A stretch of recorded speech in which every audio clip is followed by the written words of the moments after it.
कहते हैं कामाटीपुरा में कभी अमावस की रात नहीं होती, क्योंकि वहां गंगूबाई रहती है।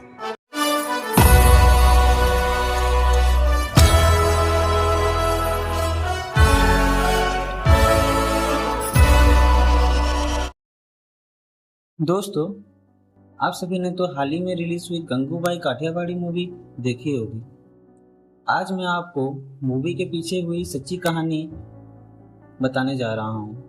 तो चलिए शुरू करते हैं। दोस्तों, कहानी को शुरू करने से पहले मैं आपको यह बताना चाहूँगा कि गंगूबाई काठियावाड़ी मूवी की स्टोरी को एक बुक से लिया गया है, जिसका नाम है book of mafia queens of Mumbai, जिसके लेखक हैं हुसैन जायदिस। इस बुक में कुल 12 कहानी है, जिसमें से एक गंगूबाई काठियावाड़ी के नाम से है।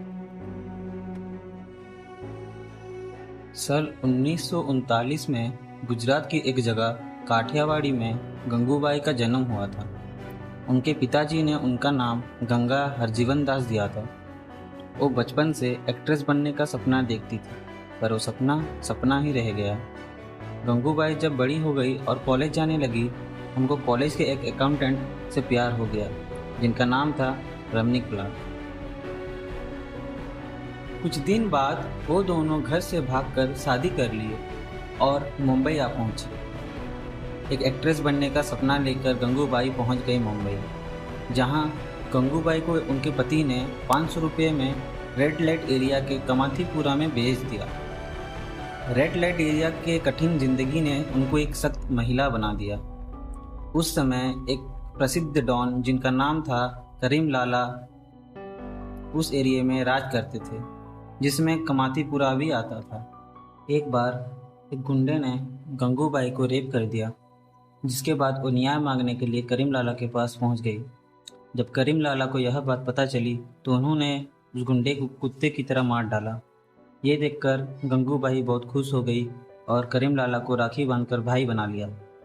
जिसके बाद गंगूबाई को पूरे कमातीपुरा में छा गई और उनसे लोग डरने लगे।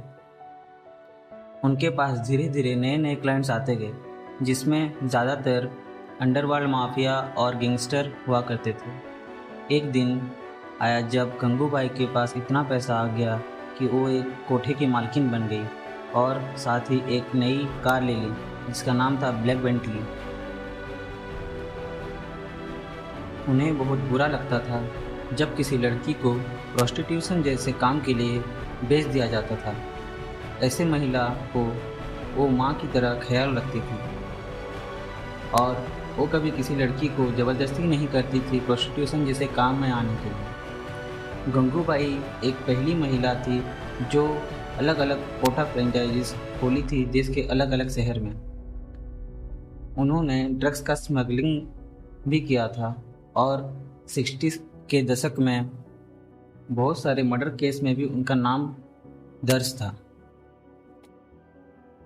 गंगूबाई ने एक बार प्राइम मिनिस्टर जवाहरलाल नेहरू से मिलने की कोशिश की थी, ताकि मिलकर यह बता सके प्रोस्टिट्यूट महिला समाज में क्या क्या समस्याओं का सामना करती है। जब यह बात प्राइम मिनिस्टर जवाहरलाल नेहरू को पता चली तो यह सुनकर बहुत खुश हो गए थे कि गंगूबाई की अच्छी सोच और लीडरशिप क्वालिटीज कितनी अच्छी है। वो एक प्रोस्टिट्यूट महिला थी, फिर भी लोग उनको बहुत दयालु दिल के मानते थे।